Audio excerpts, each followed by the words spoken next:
São 7h33, vai ser lançado na próxima sexta-feira o livro Cervejarias de Curitiba, que conta as histórias e curiosidades da tradição cervejeira da capital paranaense. Os autores são o historiador Vitor Augustus Gracioto Silva e o designer José Humberto Bogusevski. E o Vitor é o Vitor que está aqui, né? Você é o Vitor, né? Bom dia, o Vitor tá aqui no estúdio. Ele entrou enquanto eu tava falando. Aí eu pensei, será que é o José Humberto ou é o Vitor que tá entrando? É o Vitor. Bom dia. Bom dia, Roberta. Seja muito bem-vindo. Obrigado, eu que agradeço. Vamos lá, então. Eu já dei uma folheada, mas ainda não consegui ver tudo. Tem muita coisa no livro, é um guia histórico bem legal, com muitos registros, né, fotográficos, logos, é genial.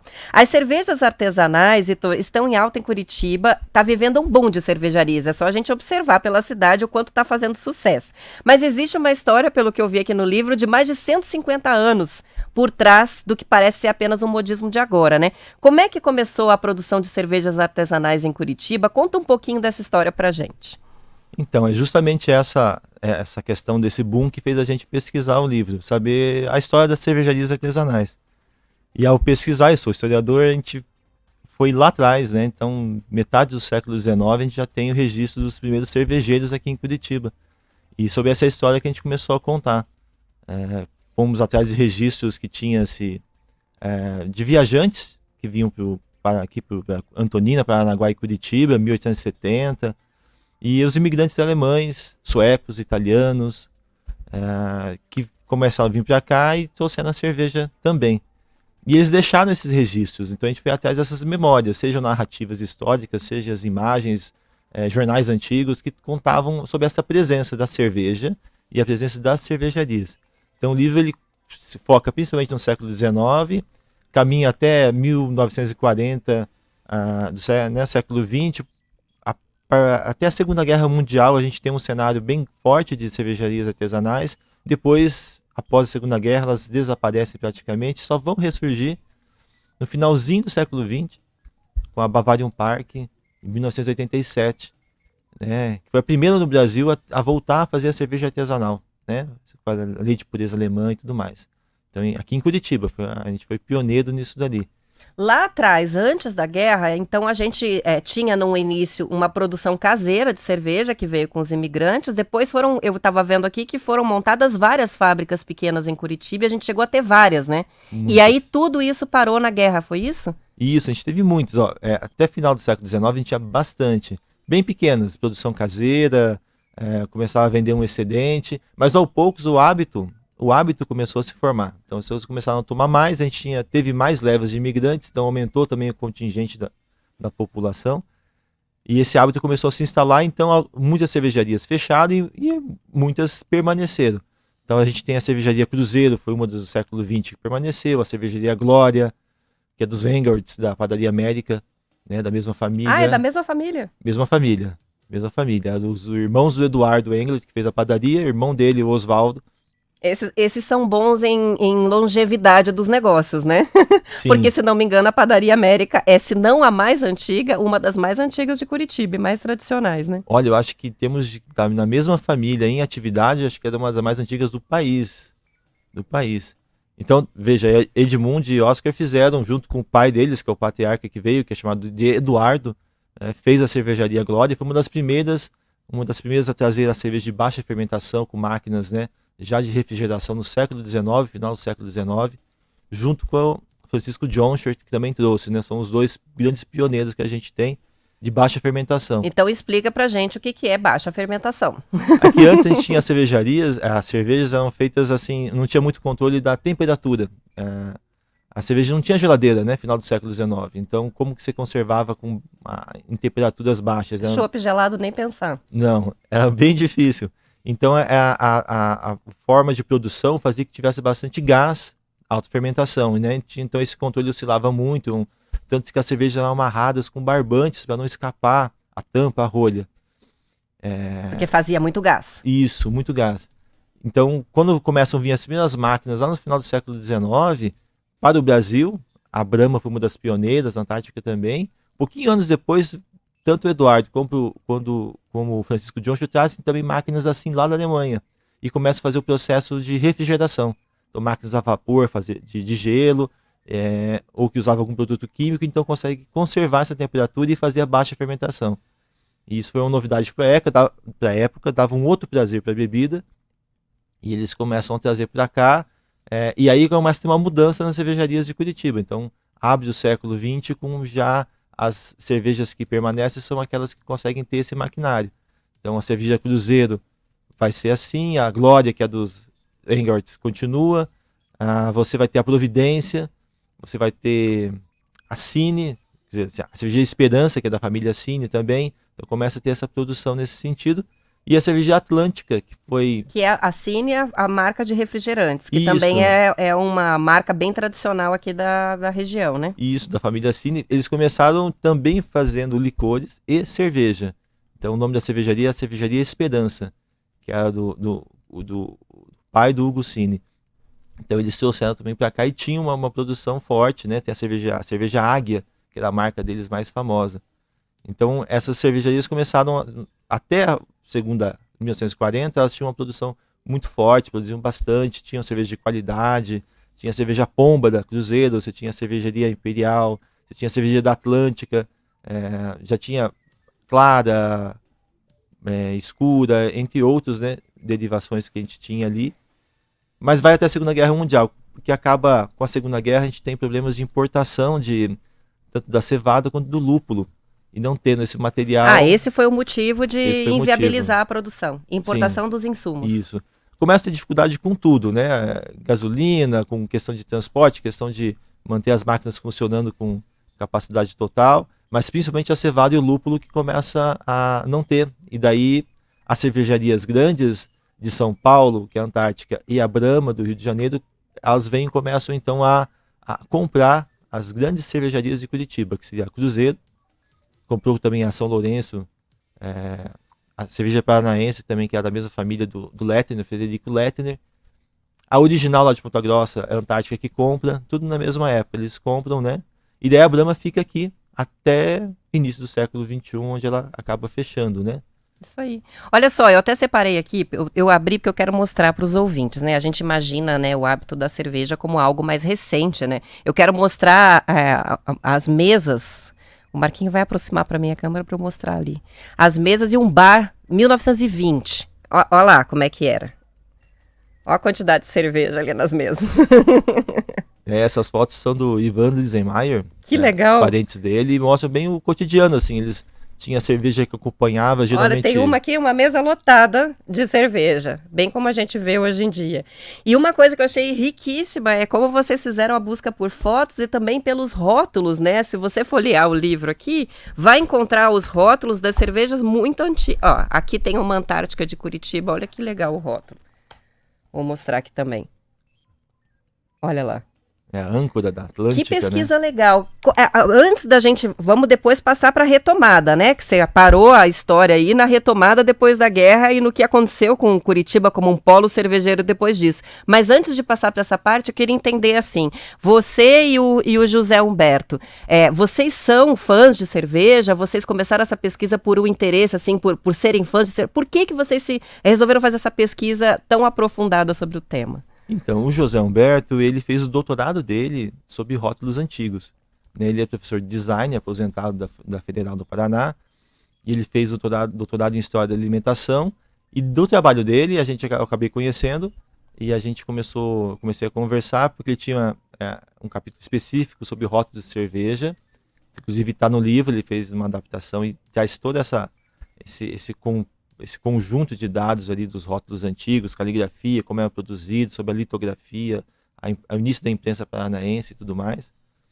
E dessa pesquisa dele a gente começou a se perguntar sobre, né, coisas de historiador, né, como é que surgiu, como é que estava. Mas a gente estava no boom, né, esse projeto começou em 2017, então a gente estava num momento que estava muito forte a questão das cervejarias, né, já tinha muitas cervejarias, ainda continua, mas estava crescendo cada vez mais a presença de cervejarias, né, em Curitiba, né, de marcas famosas. Então a gente estava nesse boom e eu tinha muitos amigos que já estavam sendo cervejeiros, aqueles caseiros. Eu não fui. Produzindo em casa? Produzindo, tinha um amigo meu, o Misael, ele estava produzindo e comprou maquinário e fazia em casa. E dessa... Vira um super hobby, né? Sim, Quem sim. começa não quer parar mais. Exatamente. E dele em si, na verdade, de ver ele fazendo, eu tava conversando, assim, olha, como é que começou essa história? Será que é tão novo assim? Será que não tá em... Começou antes, né? Porque a gente tem uma forte presença imigrante, a cerveja tem uma tradição europeia muito forte, inglesa, germânica, então, assim, será que eles não trouxeram lá atrás, né? Então a gente, junto com a pesquisa do José, a gente foi atrás de pesquisar e a gente achou esse universo muito rico de várias informações que estavam descoladas, estavam isoladas, a gente conseguiu costurar todas elas e trazer um grande material de imagens mesmo, de rótulos, fotos antigas, de anúncios de jornais, de matérias jornalísticas, testemunhos de viajantes, e tudo isso para compor o livro de uma maneira que todas as pessoas, a pessoa que nem meu amigo Misael, que não é historiador, também pudesse pegar esse livro e ter o prazer de ler e entender completamente o texto e querer ter esse livro na sua prateleira junto, né, com os seus Eu inúmeros achei, copos de pelas cerveja. características do livro, que ele não é um livro de prateleira, ele é aquele livro para você pôr na mesa da sala, não é? Quando as pessoas vão na tua casa, é para folhear, para ver uma coisa ou outra, não é uma leitura linear, embora ele tenha um começo, meio e fim, que tem uma cronologia, mas me parece um livro interessante também para isso, para você deixar para as pessoas folhearem e lerem um pedacinho, dar uma olhada nos logos, nas fotos, não é assim também? Também, Tomando também. cerveja. De preferência. Bom, então retomando lá, né? Houve a paralisação na guerra, houve uma retomada com a chegada de indústrias, né? Que depois se tornaram marcas gigantescas, né? A Brahma aqui em Curitiba, você falou da Original. O que aconteceu dali para frente para a gente ter esse boom das cervejarias, que daí já vem com uma outra característica, essas cervejas artesanais que você escolhe o tipo, né? Que é uma coisa, isso é uma coisa recente na nossa história. A cerveja era a cerveja Pilsen, é aquela que vem da fábrica e compra no supermercado. E hoje, se você vai até no supermercado, se você quiser, você fica horas na prateleira para escolher, porque são muitos tipos diferentes de fermentação. Eu não entendo das diferenças, mas embora goste muito de cerveja, mas acho interessante ver assim, o que aconteceu dali para frente para ter esse boom com toda essa variedade que a gente tem hoje. Então, a Brahma, ela é uma indústria que veio com uma proposta de uma cerveja de larga escala, né? Uma cerveja de massa. Então, ela padronizou, como a gente conhece, marcas, né? Tão comuns assim, principalmente no finalzinho do século XX era comum. Tinha Skol, tinha Antártica, tinha Brahma, e eram essas, né? Onde a ideia é se tomar muito, muito gelada, porque justamente você não sentia tanto o sabor, né? O gelado que era é o que você sentia. Mas em algum momento essas cervejarias começam a mudar. Então a gente tem um movimento lá fora, nos Estados Unidos, na Inglaterra, 1970, que daí traz uma retomada da cerveja artesanal. Eles começam a produzir, eles começam a fazer, eles começam a buscar recuperar uma cultura cervejeira, uma cultura de se fazer cerveja, de se beber cerveja artesanal. Cada um fazendo o seu, com o seu sabor, com o seu amargor, com o seu lúpulo, enfim, trabalhando nesse sentido as sensações que a cerveja traz. E no Brasil, então, vai vir algumas pessoas trazendo isso. O primeiro que trouxe foi da Bavarian Park, que vai trazer essa ideia da lei da pureza alemã, uma cerveja mais pura, processo mais só usando água, cevada e lúpulo. E foi algo muito novo para Curitiba, né? Durou 2 anos apenas, tá? Depois eles venderam a Bavarian Park para outra pessoa e também disparou-se essa produção artesanal. Mas foi aquilo lá que deu, acho que um start, né? Mostrou que era possível, né? Que tinha, né? Acendeu uma faísca. Então, no início do século 2000, retoma-se, então. Pessoas começaram a fazer experiências. A nossa pesquisa ela vai até esse finalzinho do século XX, daí a gente só aponta o surgimento de várias cervejarias no século XXI.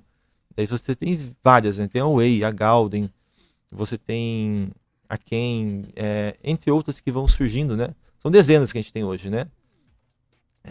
Então, esse início do século 2000 começam pessoas também a pegar, a fazer e ter um boom.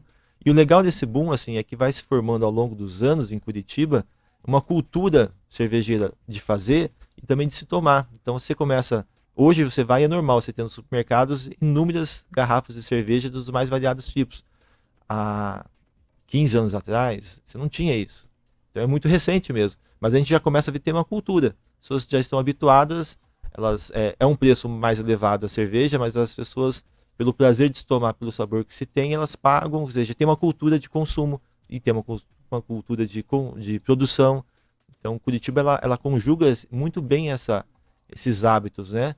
Então, a gente Fala Até de uma porque cultura essas cervejeira. cervejas são cervejas boas de tomar também nos dias mais frios, né? Porque não são tomadas estupidamente geladas como as outras que a gente está acostumado, né?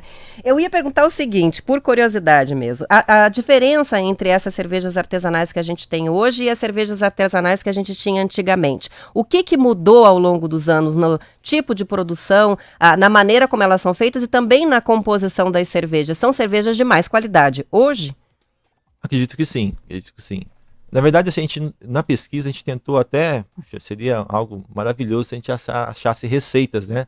Mas a gente não achou receitas. Na verdade, as receitas ficavam muito com os donos, né? Os que trouxeram, né? Os cervejeiros. Então, você tinha o João Lettner, ele tinha a receita para ele. Ele passou para o filho dele, o Luiz Lettner, que fez cervejaria Cruzeiro, mas não se tem registro da receita. Então, ficou entre a família, né? Tem alguns descendentes ainda que, né, falam que tem, mas se guardam as 7 chaves. Não vai falar qual que é a receita. Então, a gente não tem essa receita em si, mas a gente sabe que as cervejas eram conhecidas pela qualidade conforme o cervejeiro. Então, sabiam que a cervejaria do Lettner era muito boa. Então, sabiam que a cerveja do Johnson era muito boa. Então, conforme o cervejeiro, tinha-se a qualidade da cerveja, né? Se reconhecia. É o chefe. Tinha cervejas que não eram tão boas, então você nem tem a menção, ou tem algumas menções até falando que eram, né, estavam uma péssima qualidade, né? Então tinha essa muita variação mesmo. Hoje em dia você tem um conjunto muito maior, né? Acho que tanto de variedades de lúpulo, ou variedades mesmo da cevada, em termos de qualidade, né? A gente tem uma questão da cevada interessante, nisso também é feito com milho aqui a cerveja artesanal, né? Então ela só vai mudar. No final do século tem experiências com cevada, mas a cevada pega um caruncho e daí estraga toda a produção e eles começam daí a importar. Então você tem também essas variações que Se acontecem. diz, e eu não sei se isso é verdade ou não, que boa parte das cervejas nacionais que são do tipo Pilsen são cervejas feitas de milho. Então, às vezes, agora a gente vê que tem todo um cuidado, determinadas marcas de cerveja, de colocar lá puro malte ou de...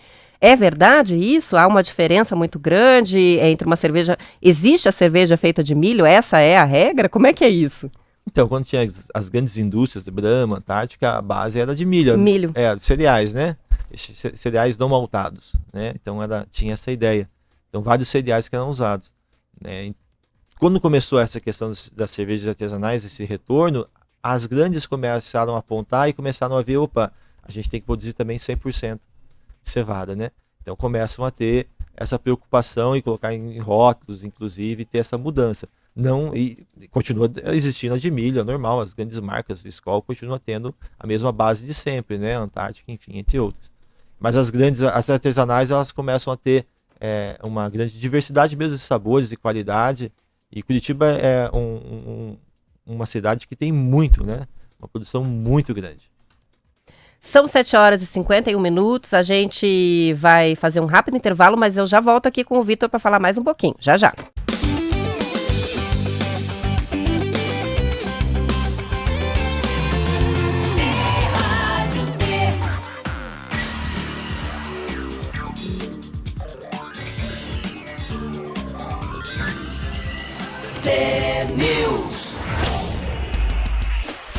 São 7h53. O ouvinte Kleber escreve pra gente para dizer: as famílias descendentes de alemães, poloneses, ucranianos tinham como costume fazer a cerveja caseira. Ainda em algumas famílias há o hábito de fazer esse tipo de cerveja, assim como a gengibirra. Olha que legal. Tem a participação do Joel, que nos escuta e diz: a história que o Vitor tá contando dá água na boca de quem é cervejeiro e gosta de história. Gosta de lúpulo, gosta de malte e gosta de água. Aí ele despede para falar da lei da pureza, Heinesbuch. Sabe o que é isso, Vitor? É a lei da pureza alemã. Que só pode usar água, a cevada e o lúpulo, né? Nada mais. Isso aí, legal. Agora tá aqui com a gente também, no começo até da entrevista, eu perguntei se era o Vitor ou o José Humberto, porque o José Humberto Boguchevski tá aqui com a gente agora. Ele que é o designer, coautor do livro, e aproveito que você chegou para fazer a pergunta que eu não consegui fazer ainda com relação a essa pesquisa dos rótulos, que é sua, né? O Vitor já contou que você começou a fazer uma pesquisa muito voltada à questão do estudo dos rótulos das cervejas antigas, né? Vou mostrar mais uma imagem aqui para os ouvintes do livro. Olha lá. Dá para ver bem ali. Conta pra gente, José Humberto, como é que começou essa pesquisa e por que esse interesse que veio tão forte de estudar os rótulos das cervejas curitibanas? Isso. O interesse por esse tipo de material gráfico, vamos dizer assim, né, veio do começo do curso de mestrado e depois doutorado na Universidade Federal do Paraná, quando eu fiquei, digamos assim, numa situação complicada, num certo sentido, porque a minha área de atuação sempre foi a área de design gráfico, e lá eu estava num curso de história e eu precisava fazer uma ligação entre a história e o design gráfico. E aí os rótulos foram, digamos, uma solução para desenvolver a pesquisa que me interessava. E aí, a partir daí, eu comecei a trabalhar e a pesquisar não só os rótulos das cervejas, mas de início aqueles rótulos redondos que identificavam as barricas de erva mate, depois rótulos de cerveja, enfim, aqueles impressos comerciais que no final do século XIX, começo do XX, eram impressos no processo de litografia.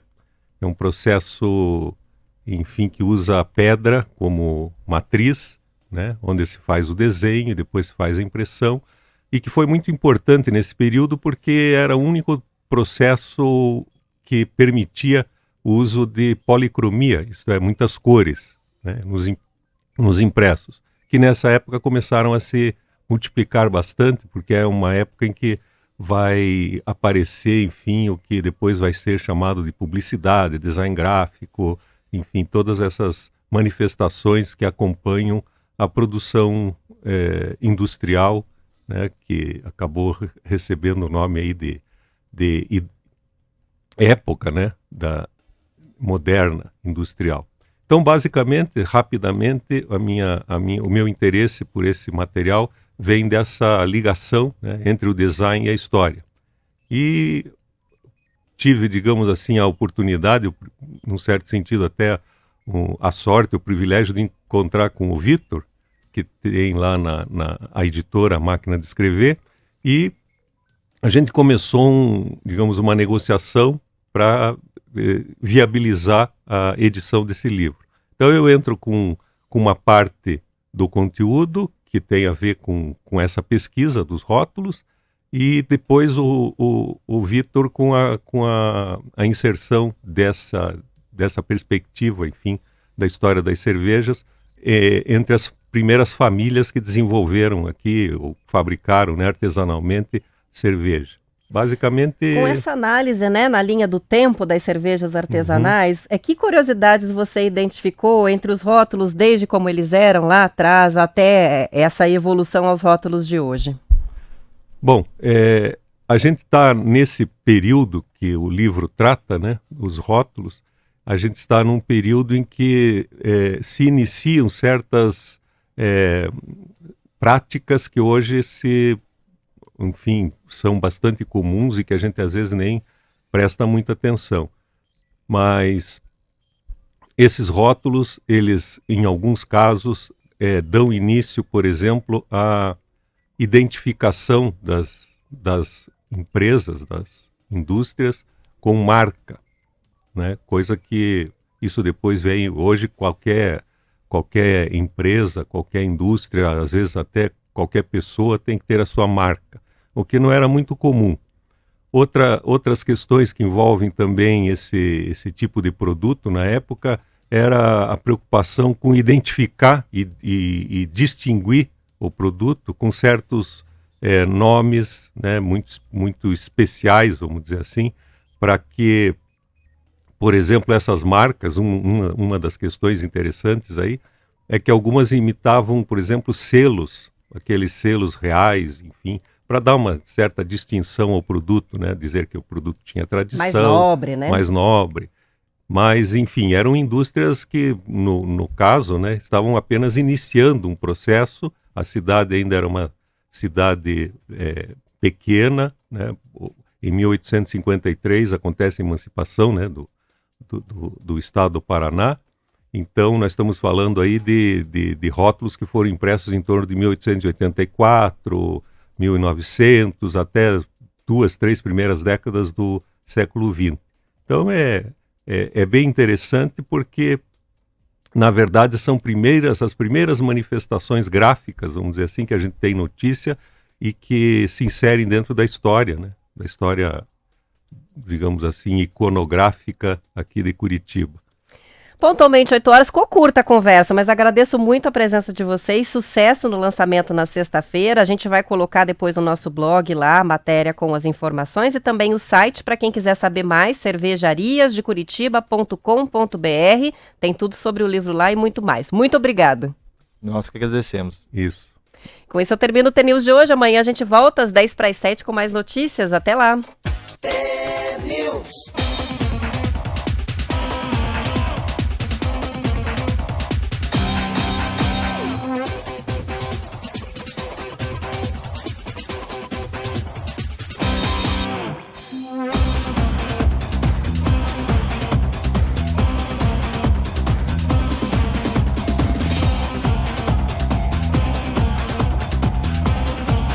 Minha preferida.